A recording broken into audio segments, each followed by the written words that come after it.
Welcome to the deep dive. I was thinking about my own marriage recently. It's been 24 years with a younger guy. Oh, wow, 24 years. Yeah, and it's wonderful. The love, the kindness. It's incredible. But those grand romantic gestures from the early days, they've definitely settled into this really deep, comfortable friendship. A natural evolution, maybe. I think so. But it got me wondering, with everything changing, society, technology, has romance itself fundamentally shifted, like for better or worse? Or is it just expressing itself differently now? That's the big question, isn't it? Exactly. So that's what we're digging into today. We're calling it modern love versus old school romance. Have we lost the spark or evolved it? It's a topic I bet resonates with a lot of people listening. And, well, with you too, clearly. Definitely. I mean, just look at how people connect these days. Dating apps everywhere, the way flirting happens on social media. It's just worlds apart from, say, handwritten letters or those long, long phone calls. Oh, totally. That more deliberate courtship Yeah, feels like a different era. it really does.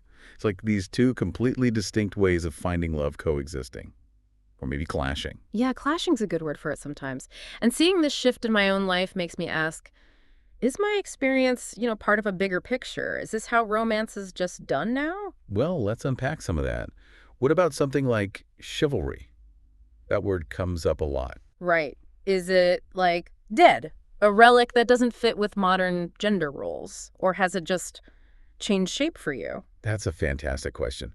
Because you could argue those old school gestures, holding doors, paying for everything, they were maybe tied to older power dynamics between men and women. Okay, yeah, I can see that. But maybe. Maybe it's less about those specific actions now and more about the general vibe, like everyday kindness, mutual respect. How does that feel different for you today compared to maybe 20 years ago? It feels more subtle. Yeah. Yeah, definitely more subtle. Less performative, maybe. What about the elephant in the room, dating apps? For so many people listening, that is dating. Right. The main gateway. They give you this incredible access to so many potential partners, but does that sheer volume, that ease, actually make it harder to build something meaningful, something that sticks? It's such a paradox, isn't it? You've got efficiency on one hand, swipe, match, chat, Super efficient. but then the huge number of options. Does it sometimes create a feeling of, I don't know, disposability? Like everyone's easily replaceable.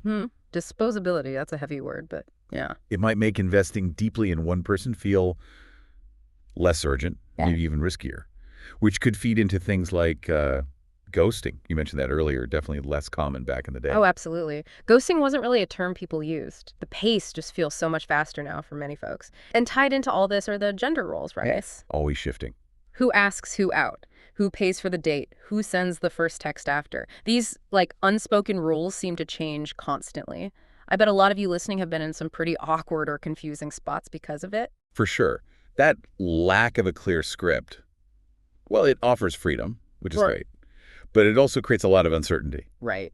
No roadmap. Exactly. Yeah. Traditional roles, whatever their downsides, they did provide a sort of predictable structure. Yeah. Now it's more like everyone's navigating by their own compass, which is empowering, but yeah, definitely challenging sometimes. It almost makes you a little nostalgic, doesn't it? Thinking about, say, the 90s or early 2000s dating scene. Oh, definitely. Landlines. Waiting by the phone, the anticipation. It felt slower, maybe more intentional somehow. For those of us who remember it anyway. Well, without that 24/7 connectivity we have now, anticipation was a much bigger part of the equation. You were probably more present on dates too, right? Yeah. Less phone checking, more actual conversation. Focused on the person right there. And speaking of influences, we can't ignore pop culture and all this. Those epic rom-coms. Ah, yes, the grand gestures. Running through airports. Totally. Or the, picture-perfect relationships you see curated on Instagram and reality TV dating shows. Wow. They all shape our ideas of what romance should look like. And often in pretty unrealistic ways, wouldn't you say? Completely unrealistic. These portrayals can set the bar impossibly high. They put pressure on people, on couples, to perform romance in these very specific, sometimes quite superficial ways.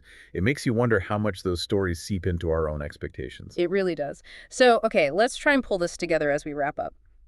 We've talked about chivalry. Is it dead or just different? We've looked at dating apps, that the double-edged sort of connection, maybe disconnection, Right. And those confusing, evolving gender dynamics in modern dating. plus a little nostalgia for the dial-up era of dating.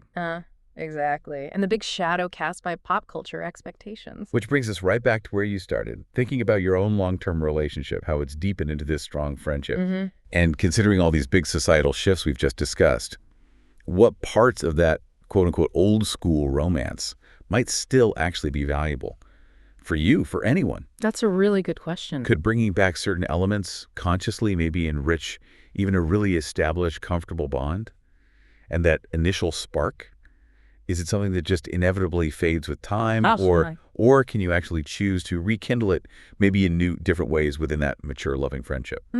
Rekindling it in new ways. That's definitely something for all of us to think about.